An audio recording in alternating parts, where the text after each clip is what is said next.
Hello అండి. నేను doctor P V Satyanarayanamurthy, consultant spine surgeon, KIMS Sunshine Begumpet.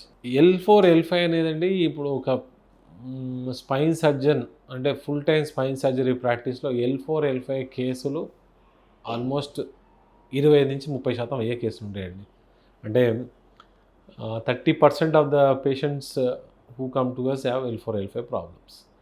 అంటే డిపెండ్స్ అండి. వీళ్ళకి సర్జరీ ఎప్పుడు చేస్తామంటే ఇట్ డిపెండ్స్. అంటే అందరికీ L4, L5 ప్రాబ్లమ్ ఉన్నోళ్ళందరికీ సర్జరీ చేస్తామని కాదు. సపోజ్ L4, L5లో డిస్క్ ఉంది. మందులతోటి తగ్గట్లేదు. ఇంజెక్షన్స్ ఇచ్చామంటే ఎపిడ్యూరల్స్ ఎపిడ్యూరల్ ఇంజెక్షన్స్ గానీ, రూట్ బ్లాక్స్ అని ఇస్తాం. తగ్గట్లేదంటే వాళ్ళకి సర్జరీ చెప్తాం. ఇంకా మోస్ట్ కామన్‌గా L4, L5లో ఉండేదేంటంటే స్పైనల్ కెనాల్ స్టెనోసిస్ అంటాం. అంటే ఈ L4 అంటే కొంచెం పెద్దవాళ్ళలో అంటే అబోవ్ 50 ఇయర్స్ వాళ్ళలో ఏం జరుగుతుందంటే ఈ వెన్నుపూస ఎముకలుంటాయి. ఎముకల మధ్యలో ఈ జాయింట్స్ గట్టిపడిపోయి నరాన్ని నొక్కేస్తా ఉంటాయి.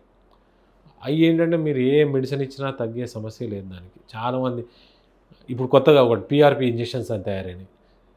వెన్నుపూస నరానికి ప్లేస్ లేదురా బాబు అంటే వీళ్ళు ఇంజెక్షన్ ఇస్తే తగ్గిపోద్దని చెప్తారు. అసలు ఎట్లా తగ్గుద్దని నాకైతే ఇప్పటిదాకా అర్థం కాలేదు. అంటే దేర్ ఈస్ నో అదేమి వాపు కాదండి. మనం ఇంజెక్షన్ ఇస్తే తగ్గిపోవడానికి. అది ఒక ఒత్తిడి.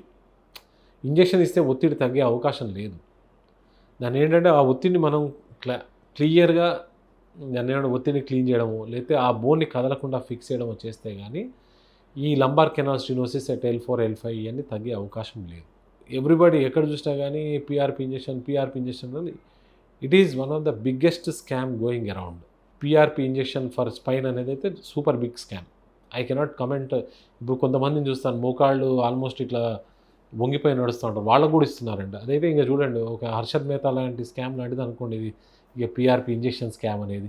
మీరు తీసుకునే అదే మందులు, అదే నాణ్యమైన మందులు, కానీ సగం ధరకే.